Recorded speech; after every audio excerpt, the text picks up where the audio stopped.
Hey, everybody. As I mentioned, we haven't been doing podcasts for a long time, but I feel this content that we're going to be talking about today is so important. I dropped everything to do this special program.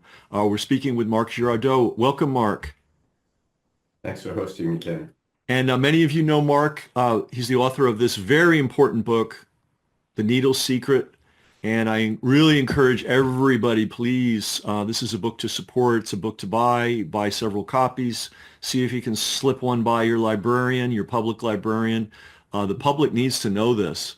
Mark has a radical, not in the sense of radical crazy, but radical fundamental um, uh, revisioning of how we're looking at some of the medical problems that we have today. And good Lord, we have a lot of medical problems. So we're not going to talk about we will probably talk about the bolus theory. It's inevitable. But what I want to focus on initially is your article, and this appears on your Substack. Yes, it's on my Substack. And for people to find your Substack, how do they get to it? It's called the Bolus Theory series. So you can find either through Bolus Theory or Bolus Theory series, you'll find me. Great, great. And then the name of the article, do you recall offhand what you called it? I think is I actually it's around the Loch Ness Monster. I was comparing basically uh, circulating spike with the Loch Ness Monster, which is like, Right, right, exactly, exactly. So I think everybody knows what the Loch Ness monster is, but it's this beast that seems to appear and disappear mysteriously in a loch up in Scotland. And Mark made the great comparison between that and spike protein, and it's such an important point he's making. Let's talk about first what people are being told, um, even by the so-called alternative news sources. And mostly. yeah, and then let's talk about your vision of it. And I think Mark's vision is extremely compelling, and everybody should hear it. So what are people being told about spike protein and the COVID vaccines and the doom and gloom and the hopeless They situation? the people are being told that the spike protein, which is the protein that it was on SARS-CoV-2, but also in the COVID vaccines, was telling your body to produce that protein, is one, extremely toxic, and two, that it remains in your body, that you can't detox it, that you can, that's what at least people are saying, is that you have all these illnesses because the spike is in you and you can't get rid of it. And so people are selling detox protocols on that. It's also very traumatizing for a lot of people. Um, and to me, I mean, having a decent background in immunology, even though I'm not a doctor or a scientist in a sense of a immunologist, but I have worked in immunology, and for the past 5 years, I've been working a lot in that field. And and Uh, and and you have a lot of colleagues that are full-fledged doctors and scientists who have a lot of respect for what you're doing. and I'm getting some more traction from professors and PhDs. That's true. So here's the thing. Um, Having spike in your body for ages um, is a possibility, and I'll give you a few examples where that could happen. But it can be toxic for the following reason. One, our blood isn't passive. It's not like you can download any protein in your blood and it can do whatever it wants. It's protected by numerous natural antibodies, notably, as well as albumin and all sorts of things that are circulating in your body and are creating some kind of mitigation barrier, sorry. Yep. And so you first need to do the math and understand, is it overwhelming to those natural antibodies or to those specific antibodies that everybody's been talking about, because that's what we did the vaccine for. and people were testing, and they had huge amount of anti-spike antibodies. And when you do the calculation, there's a few studies that came out that showed that the peak of the spike you had was around 5 days after the first injection. And that's quite normal, because if this virus is new to you, it takes a few days for your body to build the attack, if you will, right?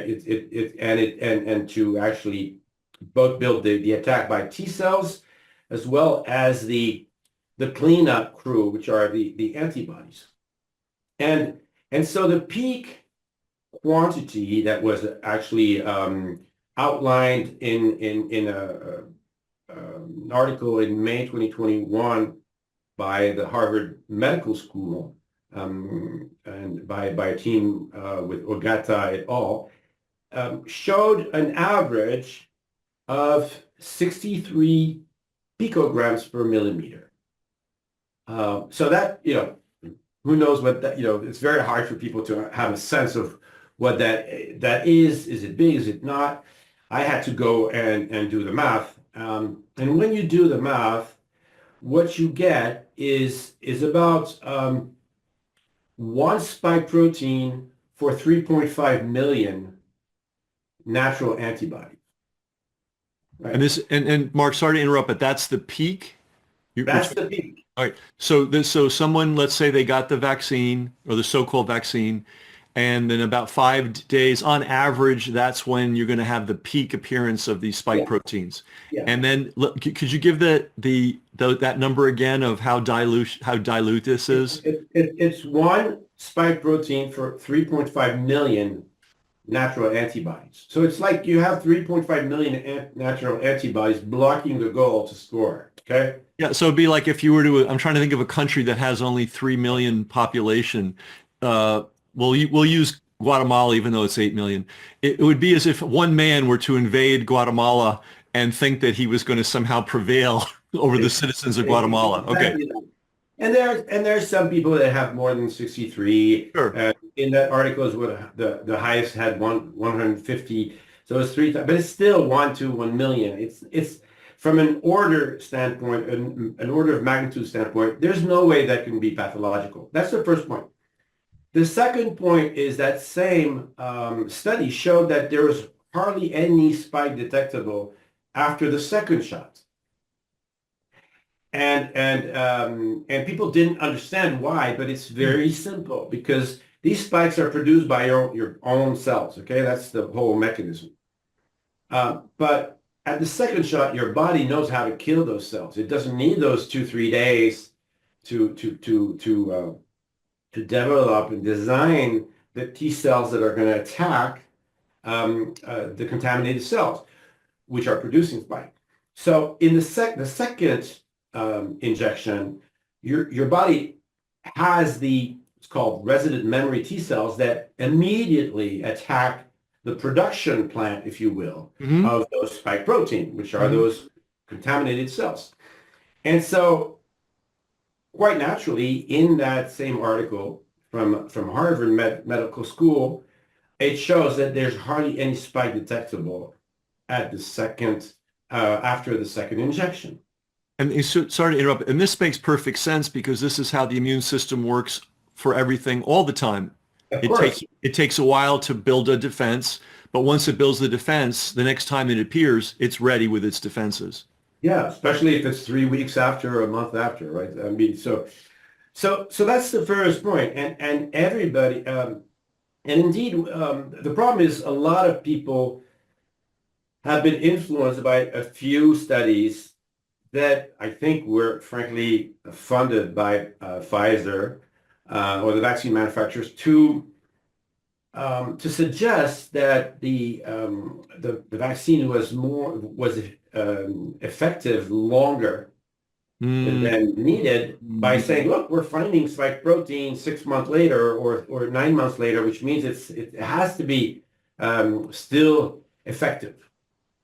Okay, so that's and a lot of autopsies have found spike proteins in the wounds of, in the wounds on the endothelium, on the inside of the people, for example, who had an Arctic dissection or who had white clots.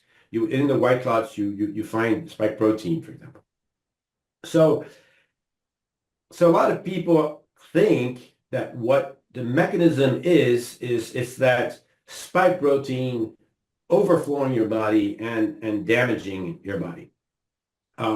That's not possible from an immunological standpoint, from basic mathematics standpoint, but it's also not possible because the type of wounds that people have are extremely localized. They're extremely pinpoints. They And, call them, medical term, they call them foci.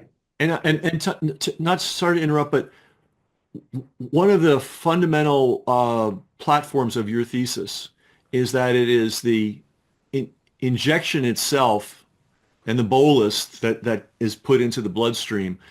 Almost doesn't matter what they're injecting into you, but it's that process that actually causes the damage. And your point is the damage is usually to one specific area.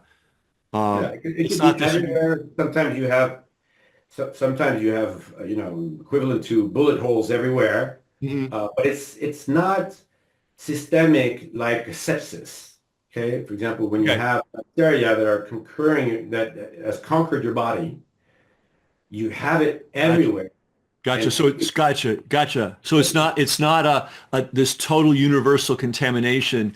It's a pattern of injury, which could be one little place. Some people are unlucky, and maybe it's a bunch of places, but it's not a universal contamination of the body. The injuries may be significant, but it's not sepsis, as you point out. yeah, Sepsis-like. it's very important because if it were the spike protein. The spike protein is produced by cells and then liberated by T cells, but they're all liberated asynchronously all over the body.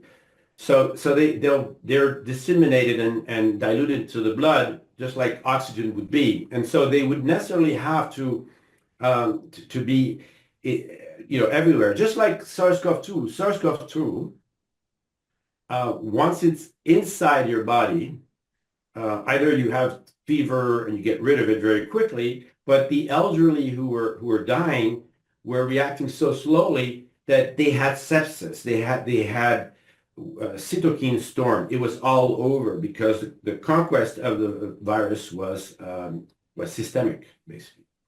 So, but there's been so that's why I call it the Loch Ness monster. In French, we say un serpent de mer, that keeps coming and coming in and coming out and coming in and coming out. And I've been fighting this. For me, it's a hoax.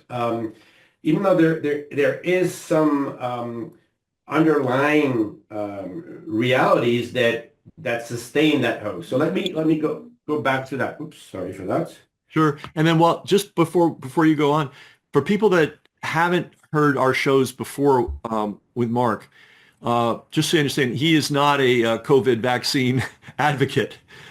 He was very against it. He saw many friends and loved ones and colleagues being severely injured. He did a super deep dive into what the heck's going on. He's come up with again, radical in the sense of going to the root of the problem, which he calls the bolus theory.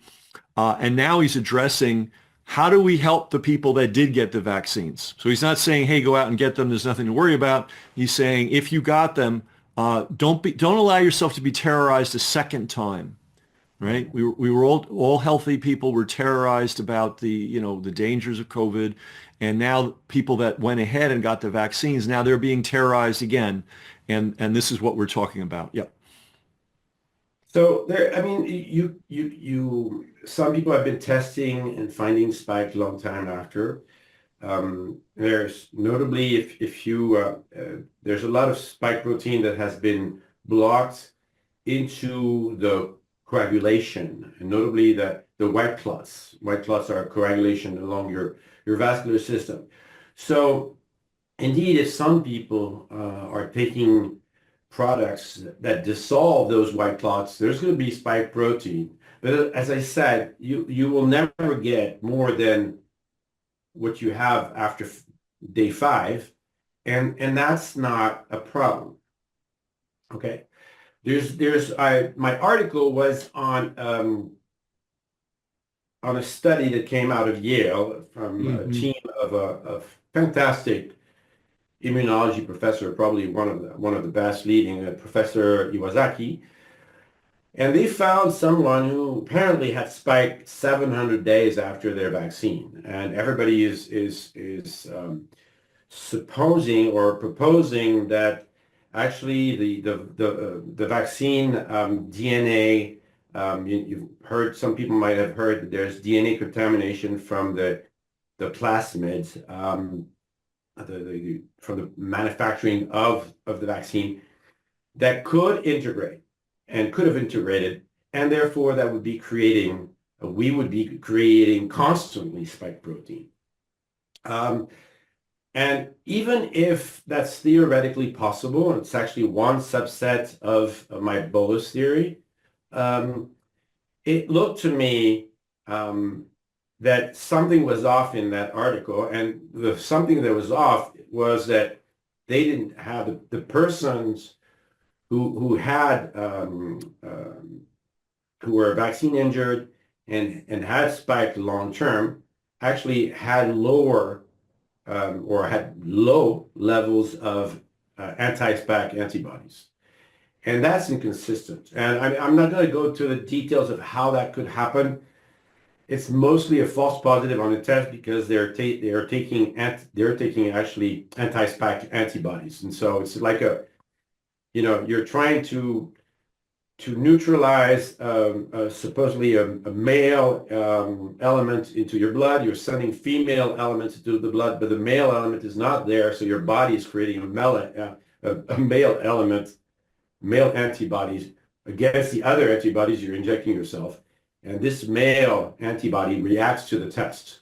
At least that's my theory. Hmm. And I think that hopefully that the team in Yale will confirm that. But in any case, I've been fighting this hoax for a very long time because, as you were saying, the wounds that we're seeing, they're real. Okay, they're real, but they're extremely focalized. They're extremely precise, notably on the capillaries, where they're breaking down the blood tissue barriers and creating numerous different illnesses from leaky guts to neurodegenerative diseases, neuropathies, and all of the things we've been seeing. And it's the injury. It's a mechanical injury caused by this bolus traveling through the bloodstream and basically tearing up tissue. Is that an oversimplification? No, it's actually, yeah, it's the idea that when you inject intramuscularly, and actually since we last spoke, the theory got more robust. Oh, okay. Um, Actually, yeah, it's been an interesting week with Grok coming out because I've been testing the theory with Grok, and he's been basically confirming uh, confirming the theory as Who's I was. who's who's Rock, if I may? Grok is the it's the Twitter's AI, or X, now it's X Oh, AI, oh, okay. and to this day it's the most advanced AI there is. Twitter Um, has yeah, the best. No yeah, kidding. Boy, yeah. that's news to me. They It's, kept they're it's, keeping it secret. very recent. It's very recent. Um, but there's a number of studies that have come out. Notably, one study um, that I think came out of Korea. I would need to check. I'm not so sure. But one study that looked into the distribution again, and it's really very interesting, and also where the transfection happens. Hmm. And and note what's fundamental to note is that uh, if normally what the manufacturers tell you is that when you inject in the muscle, it's supposed to stay in the muscle and it's supposed to be directed at the lymphatic system, at the lymph node, the local lymph node is supposed to It's be supposed here. to sort of drip slowly Yeah, from the it's muscle. supposed to go through the lymphatic system, um, and be identified within the lymph nodes, and then slowly drip, into your bloodstream, be filtrated, and in which case it should not be a problem. What this study showed is that's not at all what's happening, because the draining lymph node is actually not transfected. He's not contaminated by the vaccine more than the other lymph nodes, which is impossible. Normally, if you're crossed by 100% of the of the of the leaking particles, Yeah. you should be it should be the place that's most hit. All, the hearts, the lungs, the spleen, the liver, the kidneys are hit at a high level because they're central to the filtration system. So this lymph node should be higher there, and it's not, which means that 100% or almost 100% of the dose is going directly in IV, as I was It's saying, going directly intravenously. so it's just so for people that maybe missed the previous calls. So the theory of the others is that we inject it intermuscularly, so it sits in the muscle, and then it drips gradually, peacefully into the lymph system. And what Mark is saying is, no, we already know pre-COVID that very often that is basically impossible just to put something into the muscle without it getting into the capillaries. And Yeah. and sometimes the crossover or the whatever we would call it is dramatic. Like sometimes it's minor, sometimes only a little bit gets into the capillaries, but sometimes it's like a main line. It just goes straight in. No, actually, I've changed that a bit. You have, I, okay, if, because the lymphatic cycle is about 24 hours. So okay. it's extremely slow. And not only is it slow, but it's in the muscle, it has to be pushed by the pressure of the blood vessels, right? Of the capillaries pushing slowly.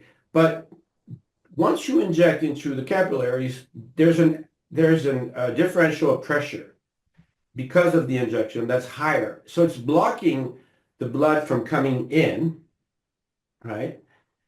Um, and the um, and the dose is directly by going into the veins that have been cut because there's extra pressure. Okay. And when you look at, for example, the study that Pfizer did or Acuitas did for those COVID vaccines, they found that 48% of the dose, which is roughly 5 billion nanoparticles, goes in systemic, so is in the vascular system within an hour. 5 billion. Okay, so which means that you have 5 billion nanoparticles going to your lungs, going through your heart chambers, Mhm. okay, your aorta, and then being distributed to your organs. And this is why Um, we're seeing so much heart damage. exactly.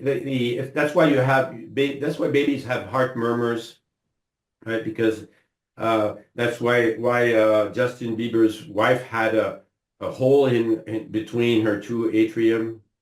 Um, it's because you're not supposed to have those concentrations.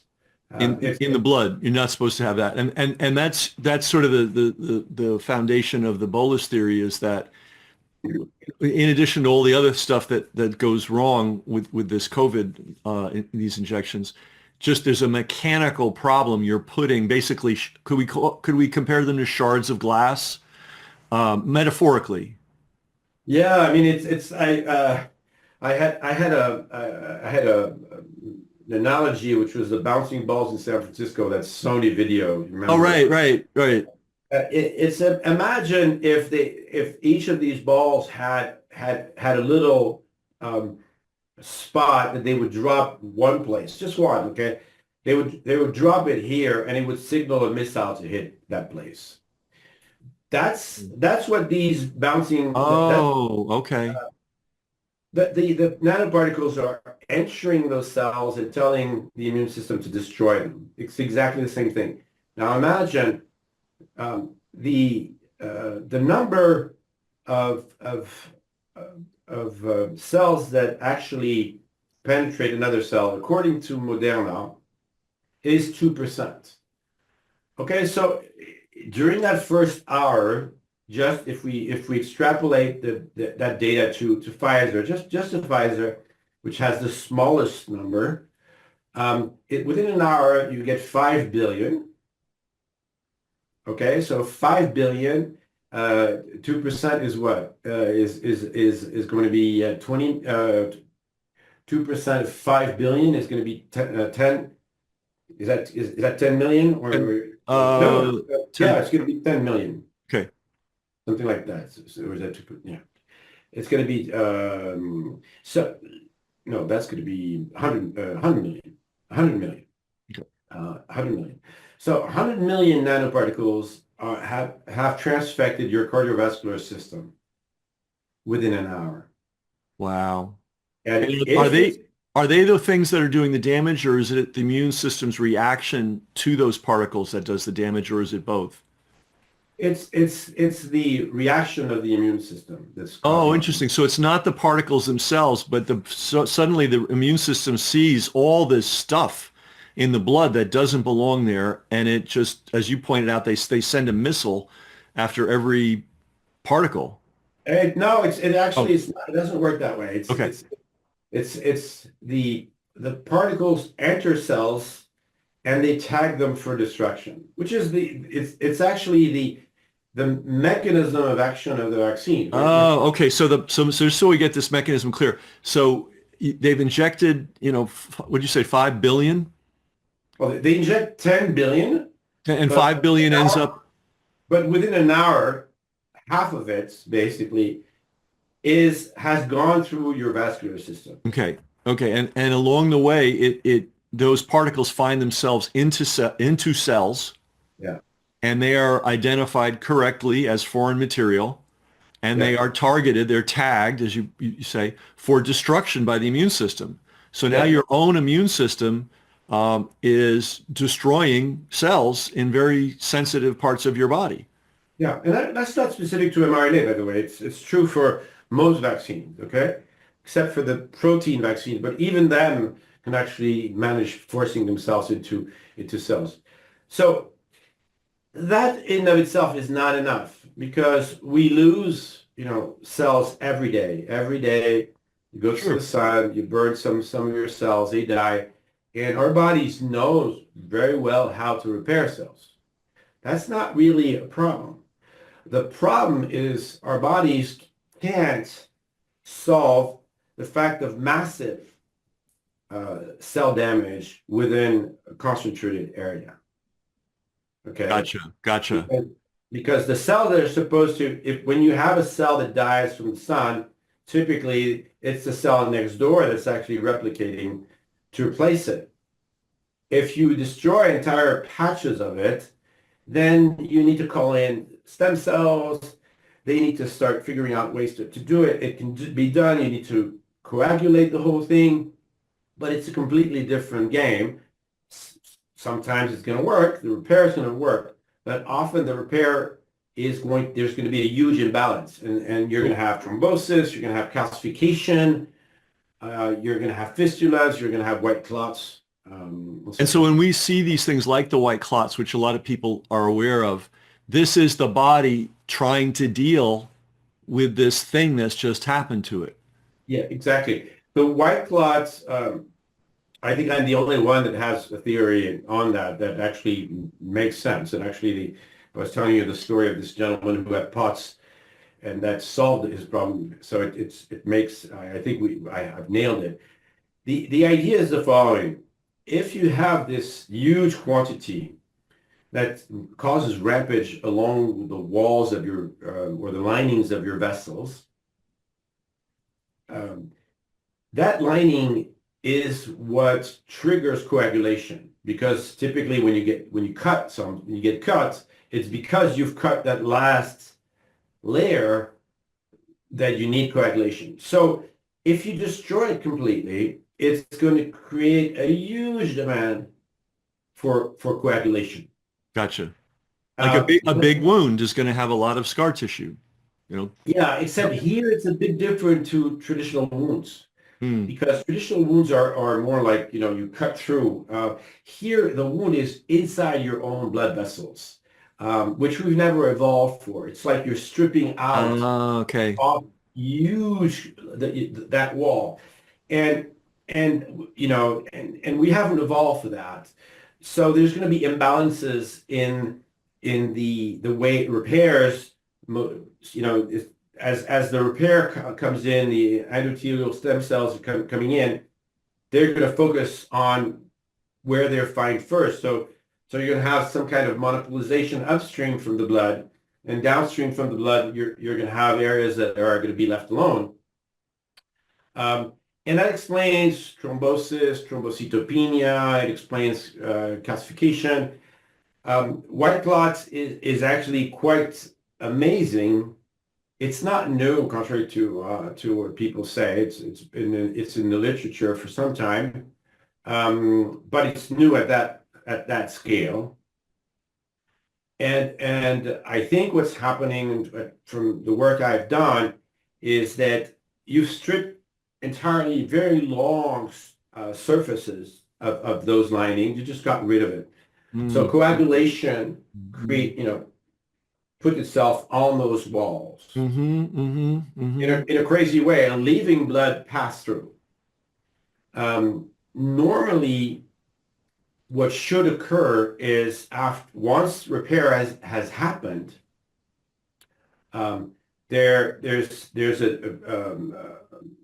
there's something called a plasmin, which is going to come and is going to dissolve this polymer. Okay. And typically what activates plasmin is actually triggered by those endothelial cells. But here you've destroyed so much, who is going to trigger that? You can't trigger it It's anymore. like some of these disasters we've seen around the world. If one house burns down or two, well, the rest of the town can rally and help the people. If the entire town burns down, who's going to help? Yeah. It's a very good analogy. It's Yeah. exactly that.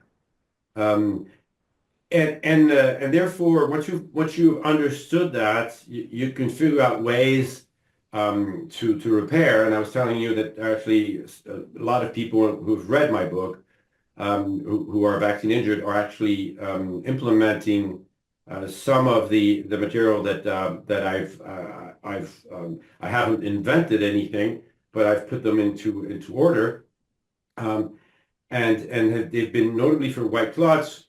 The approach is very simple. It's people have been using a fibrinolytic, so something that's going to simulate that plasmin, which is going to dissolve those white clots. The problem is that you have to watch out. There's a sequence because in nature, natural repair is you coagulate so you avoid hemorrhage, you avoid bleeding, you avoid having elements that penetrate tissue in places they're not supposed to, like the brain, etc. Then you repair the walls, you stitch everything back together, and then you take the clots. Okay.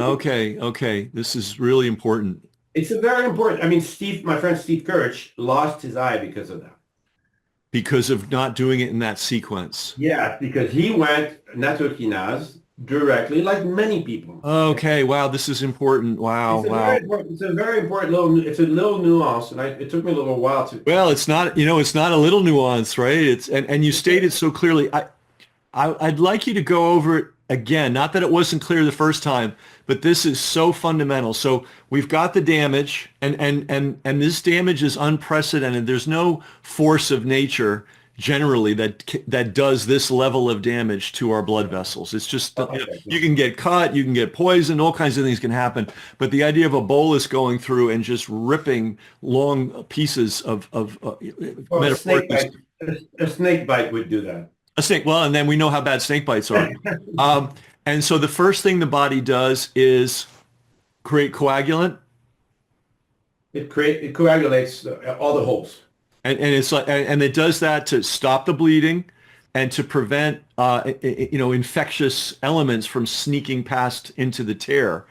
So that's step one. So your body's doing the right thing when Yeah. it coagulates. So that's step one. But of course, you don't want that coagulant in there forever.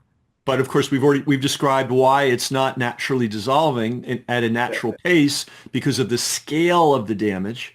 Yeah. So let's go through again the proper sequence by which this. Yeah, you were very clear the first time. I just want to make sure Yeah. everybody really gets it. Very simple. You don't want to take the bandage off before the repair has happened. Of course, good. It's common sense because otherwise you're going to bleed to death or you're going to have inflammatory. There are many people I speak to who call me for advice or for scientific perspective and who tell me, well, I've been taking nattokinase, but I'm having inflammatory. I'm having inflammation, and I told them that it means that you still have holes in your capillaries or in your vasculature in your vessels, and then there's blood and elements of the blood that are penetrating in places they're not supposed to penetrate, and that's creating inflammation because the immune system is trying to fix it. So the right approach to curing all of that is to stimulate your endothelial stem cells, um, and the way to do that is through oxygen therapy. Most people talk about hyperbaric oxygen therapy, but I've come to realize that there's multiple ways of doing it, doing the same thing. Some people use chlorine dioxide, some people use ozone, some people there's a variety of ways to stimulate your stem cells. The most for me the most natural, the safest, and the most effective one is to use the lungs because that's an exchange chamber for oxygen. Okay, and to do it with normal baric. So nobody's making any money. I'm not making any money, Yeah. unfortunately, still. But so there's hardly any studies. But the process is the same. When people have progress, but it takes a year or 6 months or a very long time with chlorine dioxide, is because they're actually dissolving oxygen into the blood. Correct. When you're doing ozone, you're doing the same thing, but you're doing very, very small quantities, right? The best way, obviously, is hyperbaric oxygen therapy, okay? Because in about an hour, you're going to dissolve about 10 liters of oxygen of excess oxygen into your blood. And those 10 liters are going to go and stimulate stem cells to multiply and to go and roam your body and repair. So I wrote an article where I give it's on my Substack where I give a sort of correspondence table between different oxygen therapies. Okay. And most of the time, after 40 hours of hyperbaric oxygen therapy, you cure a lot of things. Okay, so for me, that's the equivalent. But if you're using normal baric, which is at 1 atmosphere, so you basically buy or rent an oxygen concentrator at home, it's much easier. It's cheaper. I mean, you could buy here in Europe. I found the other day an oxygen concentrator was 700 euros, $700. It's relatively. I mean, compared to some of these therapies, it's nothing. And you go on and repair and breathe, maybe an hour, 2 times an hour every day for a month and a half, and it heals. It heals. So And it works. you said an hour a day? It depends on what people have, but I think people can actually go and take an hour, two times an hour a day, one in the morning, one in the evening, or two times 1 hour and a half a day. I had, interestingly enough, I met a doctor who's not vaccine injured, but long COVID injured. Um, so we had a conversation, and she said, "Well, what's your protocol, or what does your book recommend?"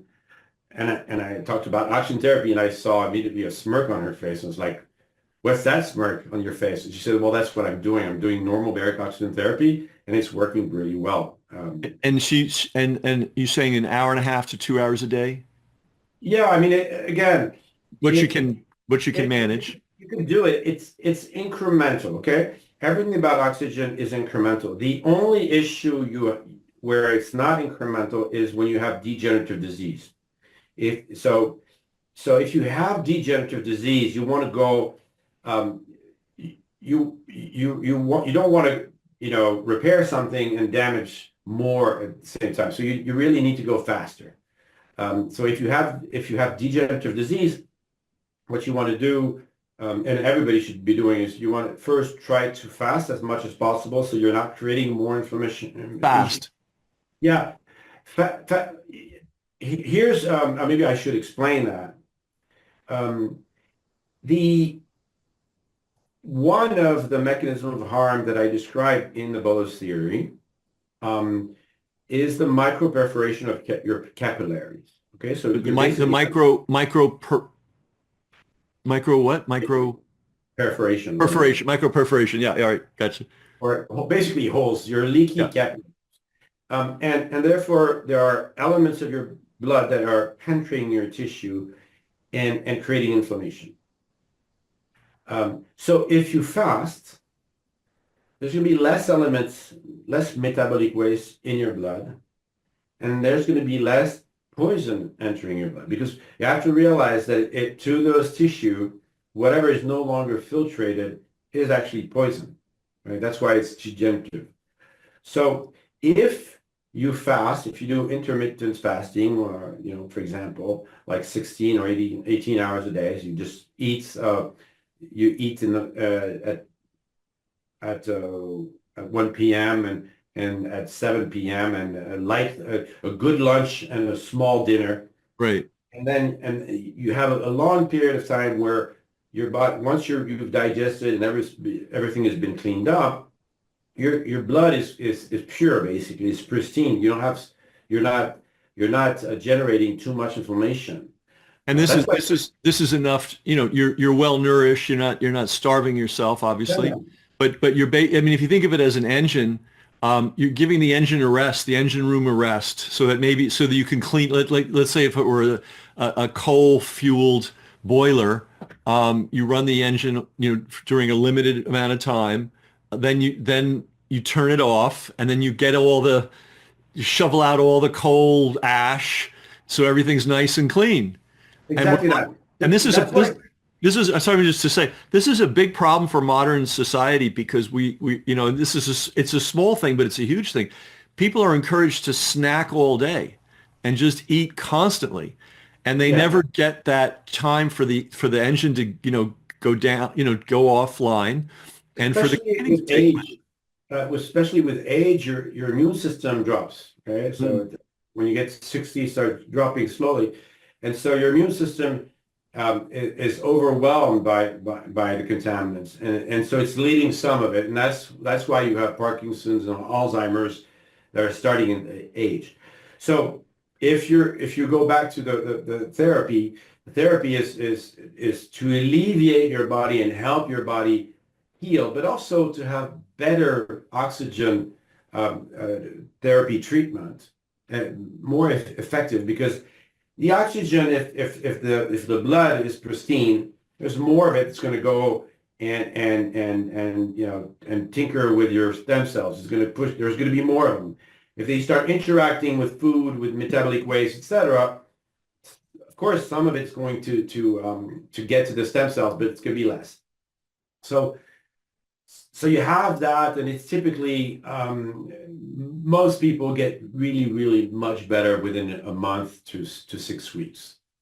And But this is by getting normal oxygen, not hyperbaric, yeah, it's yeah, hour or exactly. two a day, and then what's called intermittent fasting, uh, giving your body a chance every day to have a long period of time where it's not digesting food. Because as you point out, if your system's not working fully well, the food becomes poison in your body. Yeah, it's the elements of metabolic waste. You're actually, you're consuming, your body's consuming the nutrients, but it's also rejecting stuff. Okay, that's then gets to filtrated by the liver and everything. But um, but if it enters, it's going to cause some damage. So you want to limit that. And once you've done that for about a month to a month and a half, you can start nattokinase. You can start these spirinolytics. Um, Now, what's this? Could you say that word again? We'll put it on the screen. It's based on some. Natto. It's some Japanese food, but there's various various fibrinolytics. There's also bromelain, which comes from pineapple, and there's a few others extremely potent enzymes that are going to help you dissolve that white clots. It's Gotcha. important. Let me tell you, since we last spoke, it's very important to dissolve that white clot for a number of reasons. One reason is with time, those white clots are going to clog. So it's a sort of a second thrombosis. Okay? It's a different type of thrombosis because it's not your blood that's coagulating and blocking, but it's what's accumulated over time on these walls that are going to clog your arteries. First, it's going to be the capillaries, then it's going to be the small arteries, and then it's going to be bigger arteries. And that's really not good, right? If you have that in the brain, you're going to have epilepsy crisis, for example. Okay? Um, so you want to stop that, but also and I'm talking from a discussion I had with a gentleman who's been a reader, William in New Zealand. He was massively damaged. He had a stroke, he had brain fog, he had alopecia, he lost his hair, he had skin disorders, he had COVID toes. His toes were completely purple. He has spots, he has dysautonomia, he has all sorts of things. And he bought a mild hyperbaric chamber in New Zealand in a tent. And in the first 10 days, he spent an hour and a half every day in this mild hyperbaric chamber. And after 10 days, he called me up and said, Mark, finally something that works.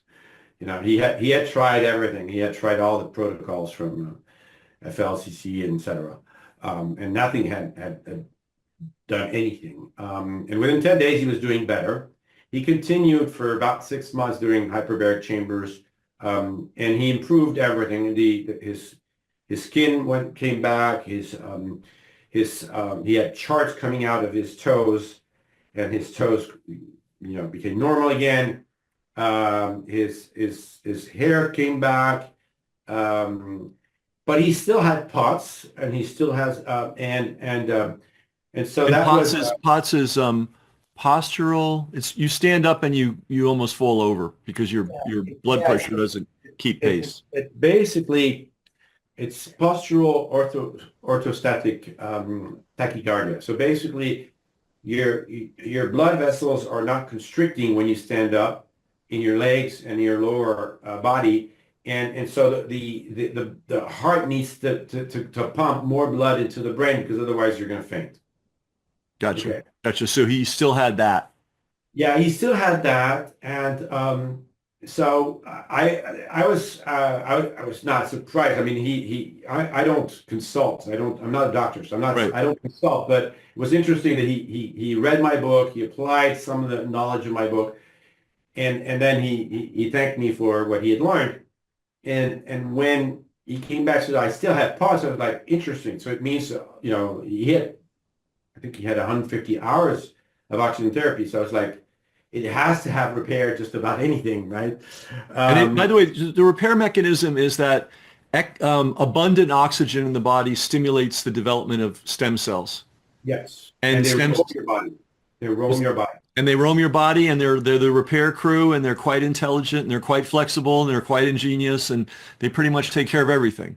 But you know, it's any anything in the body that is damaged can only be repaired by stem cells. So any, you know, it's that's what's really interesting is that you know, we can have drugs that do a number of things that alleviate pain, that you know, but if you want to cure something, the only way you can do it is with your own stem cells because they're, you know, only your cells can repair, you know, can substitute for cells being destroyed. Um, And the way to stimulate your own stem cells is through abundant oxygen, whether you get it through just normal oxygen or 1.5 through a tent or through a full-fledged chamber. yeah. Are there any other ways to get oxygen other than basically? Yes.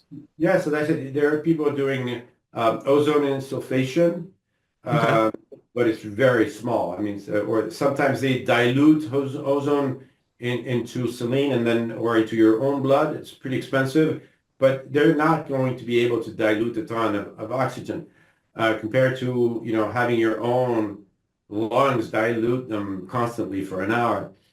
You can do chlorine dioxide. Either some people drink it. I'm uncomfortable with that, to be honest with you, because people, you know, when you start having that massively, some people are going to be making mistakes. Some people take bath with you know, I heard a woman telling me that it was very strange. Her son was feeling better after every vacation. And I was like, hold on a second. Is he going to a pool where there's chlorine Carbon dioxide? dioxide, right? And it's like, yeah, he was spending all day there. It's like, well, here you have it. So there are different ways. And actually, I'm sure there's not only oxygen that stimulates stem cells. Okay. I'm pretty sure, um, you know, zinc most likely does it, all the natural elements. But the thing is, oxygen is natural in our body, right? It dissolves itself into the blood extremely well. And our capillaries inside our lungs they're meant for that. So it's 50 square meters of capillaries that are there just to dilute oxygen. So it's quite clear that's the smartest and safest and most effective way of doing it. After that, you can do it with hyperbaric. There's many people have problems with the pressure. It's you know, if you can afford one, it's great. If you can't afford one, and you need to, you know, book a chamber, you need to travel. It's complicated. Yeah, yeah. Much easier to do just an hour. You know, you're watching TV and you put your mask on. Or actually, this doctor I was telling you, she was saying, I'm actually working on my computer right now, and I'm breathing oxygen. Through her nose, like through Yeah, the probably through a conduit. nose. Yeah. But now the sequence is very important. So you want a good long course, multiple weeks at least, of Yeah, oxygen, and that rallies your stem cells. The stem cells go in and start repairing the damage. Then, and only then, do you start dissolving the clots. Is yeah, that correct? exactly. Exactly. And that's Willem, he had thoughts. And when we had this discussion, I have this, for those who have my book, that you'll find I have this framework of all the mechanisms of harm of the bolus. And the only one that really is that could match with pus was actually white clots. White clots blocking your arteries and stopping them from constricting. And so he said, well, I'm going to try it. I gave him a paper that showed for arteriosclerosis that showed the thresholds at which it works or it doesn't work, right? Same thing as, you know, these antibodies. If you don't take enough, you're gonna it's all going to be filtered out, It's all going to be captured by albumin, etc., and you're going to have minimum effects. If you want a serious effect, that's what it was showing in that article that I share in my book. I think it was 10,800 units per day. And that was actually having a huge impact. And after he did that, I'm not so sure how much he did. I think he might have done more. Um, and after 10 days, his pus was gone. Wow. So we're coming to the end of our hour, but just to review, I want to encourage everybody to get this book. Um, there has been a major error in our medical system in that they're willy-nilly injecting people with all kinds of things, and they are not aware of just the mechanical, I call it mechanical, but it's more than that, damage that occurs when these whatever particles there are start flowing through your blood where they don't belong. They get into your cells. Your immune system identifies those cells as cells needing to be destroyed. And we are not built to deal with this level of damage internally in our blood vessels. And it will cause all kinds of problems, including clotting. And clotting is not, and it's clotting on a scale that we just are not evolved to deal with without intervention and help. And then Mark points out that the way to address that is with our own stem cells. We don't need, anything else really. And the thing that stimulates stem cells is good old oxygen, which we are completely adapted to deal with and work with effectively. And after a long course of oxygen, when the healing has fully taken place, then you can start going after the the blood clots. But it's important to do it in that order. And your book describes things that will assist with that, substances and so on. And you probably, once you've done the oxygen course, which could be weeks and weeks, then you might be taking a higher dose than the average person thinks is normal, right? The higher dose seems to be better. Of nattokinase, yes. Nattokinase, it's interesting because many people have been selling nattokinase, um, um, and the dose they're giving it them, at least is what this is shared in that article, is not effective.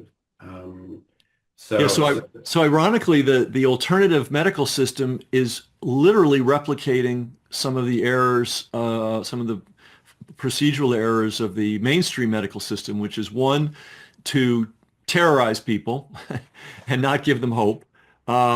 Two, to be introducing substances prematurely because we really want the healing to take place via the stem cells, via the oxygen. And three, to be recommending a dose that's too low to be effective. So always my motivation is to de-terrorize people because there's a whole bunch of people out there working night and day to scare us out of our wits, and also not to tell us about how we are actually able to heal. We're built to heal. Sometimes we need assistance, especially when we receive a severe blow, but we are built to heal. We just have to do it in an intelligent way. First things first, and then the proper dose after that preparatory work is done. So again, everybody, if you don't already have this book, I'm telling you, it's important. It's really important. It explains. I didn't have the sequence in the book yet. I don't talk about the sequence. The book is not about a protocol. Right. But I think it's important to tell people that there's a risk at some of the stuff. What's important is once you understand the nature of the harm, right? Right. Then you can understand much better what needs to happen. It's a Band-Aid. I mean, there's also, we're not going to talk about cancer today, but there's, of course, a second aspect of the bolus theory is when the vaccines and potentially other elements, because they're injected in high dose, penetrate the areas that are hidden away from the bloodstream, where stem cells sit, and stem cells are sensitive to contamination. And my my theory or my conjecture, because here it's more conjecture. The first part, I'm actually working with this AI with Grok, and it's very interesting because I got feedback, amazing feedback from Grok, who basically said there's nothing to discuss. Everything that you're saying in what we discussed is certainty. There's It's no, very interesting. I had a similar experience. I was asking, I think it was ChatGPT, about some of the scientific underpinnings of Linda Scottson's work, who we've talked with. And, most doctors, when you talk about Linda's work, they roll their eyes or they glaze over. And the artificial intelligence is going, yeah, this is perfectly good science. This makes a lot of sense. I recommend you do this. So maybe we're going to be saved by AI, good AI. I'm glad to see that the Chinese came up with their low cost, high powered AI and forced the stingy American AI companies to let loose on some of the things they've been hiding from us. I've noticed ChatGPT has gotten way better, by the way, but I'm going to check out Grok as well. Grok is actually very impressive. I worked with Grok today to there's a test on illnesses called the Bradford Hill criteria, right? And you can use that to test your that's my theory basically. So I asked him first, will you please do me your assessment of my theory based on those criteria? There's 9 criteria. And his first pass at it was, I think there's like half of them were strong and half of them were moderate. And so, but of course it doesn't know my theory, that hasn't read my book because it can't access my book. It hasn't read my Substack. So I started feeding him studies, it's showing that this bolus can happen with venom, can happen with pollen, can happen with vitamins, Oh, or really? steroids. Yes, it's not going to be as Sure. as dangerous as vaccine because it's not going to trigger an immune attack, but in saturation it does that. There's I wrote in my book and a few articles about bodybuilders and steroids Right. and something a phenomenon called Trenkov. When they do these intramuscular injection, uh, it happens that it goes IV directly in a big dose, and their lungs start collapsing. So I fed Grok more elements of proof, and I said, well, now, and he said, yeah, it's systematic, and I got him to grade the Bullis theory 9 out of 9.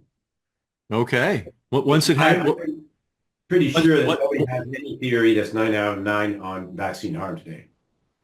wow. And that's after you gave the information to the AI system and it had it and could evaluate it. Yeah. Wow. Wow. Things keep evolving. This is great. Yeah, Great. that's I mean, now more and more people have read the book. I mean, I don't go, they call it a bestseller. I wish I'd sold many more than that. But if people want to go to Amazon, the reviews are actually phenomenal. And there are, in the French one, there's a professor of university who is one of the world leading virologists who said the book is excellent and sound scientifically. Great.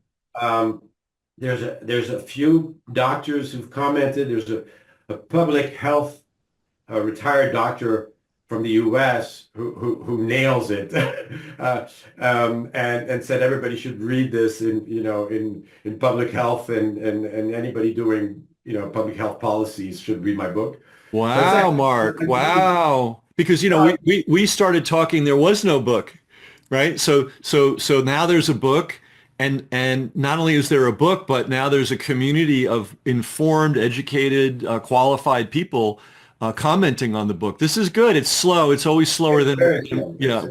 But boy, we have to sit back for a second. That's great. This is great progress. No, I'm very happy. I'm just broke and haven't paid my rent for 4 months, but Yeah. so I'm kicked out of this nice place here. And by the way, how can people support your work? You have Substack. I think people can go to Substack, become a subscriber, paid subscribers, or a member, a film member.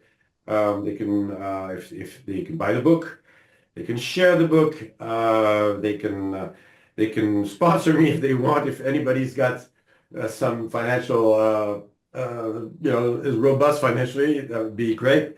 Because it's been a journey, but it's it's satisfactory to see that one, I think I sold 3,500 copies of the book. Well, that's excellent. That's a really good start. Yeah, it's a good start. Yeah, but I hope much more. But I still have 5 stars on Amazon, or and I'm getting nobody's falsified any of it. Okay, it's a fairly large book, as you know. There's a Oh lot. yeah. Yeah, you There's make a a lot lot. of statements and There's a lot of they're statements in there, and nobody's falsified any of it. And some people are professors of university with 30 years of experience who've read it. So I'm fairly confident. Anyhow. I was fairly confident when I wrote it, because I wouldn't right, have published it without being right. redundantly proven everything. Um, and as I was saying, it's interesting to see AI, because AI doesn't have that bias. Saying, Right. Mark is not a doctor, so I'm not going to read it. He just Right, reads right. what he read. And it's amazing what he was saying. He said, this is physics meeting medicine, and it's crying. It's crying to be heard. It's basically, and it's true. It's very much about physics. There's biology, there's immunology, there's hematology. There's a lot of different, and what the AI says is extremely consistent across all disciplines. So I'm happy with that. I just wish now that Robert Kennedy and Del Bikri and Jay Bhattacharya are in power and health, that they reach out to me. I'd love to share with them, what I've learned, because fundamentally it goes beyond vaccines. As I was saying, it's true. To a certain extent, a viral infection will have the same dynamics. If you have Right. if you get rabies, and get a bite from a dog that has a huge dose, sends that dose through your bloodstream, it's going to be the same as a vaccine bolus.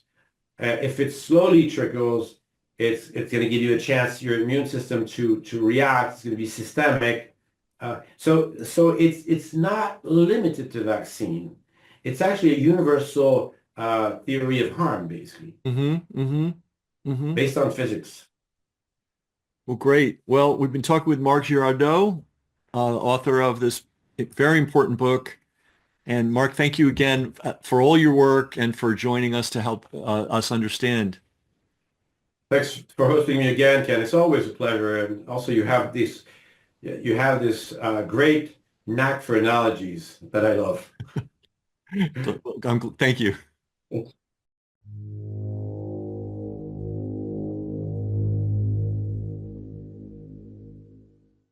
Brass Check TV, free to you, not free to us. We've got a server bill, we've got an email software bill, we've got a tech helper bill, and that happens every month. So to everybody that is supporting us financially, that's paying for their subscription in one way or another, we really appreciate it. If you're not, consider doing so. Everybody's got money for the newspaper and the cable bill and all that. Do you have money for media that's actually serving you? That's really the issue here. And when you help us, it allows us to get this information out to the world. So thanks to all our supporters, and if you're not a supporter already, please consider becoming one.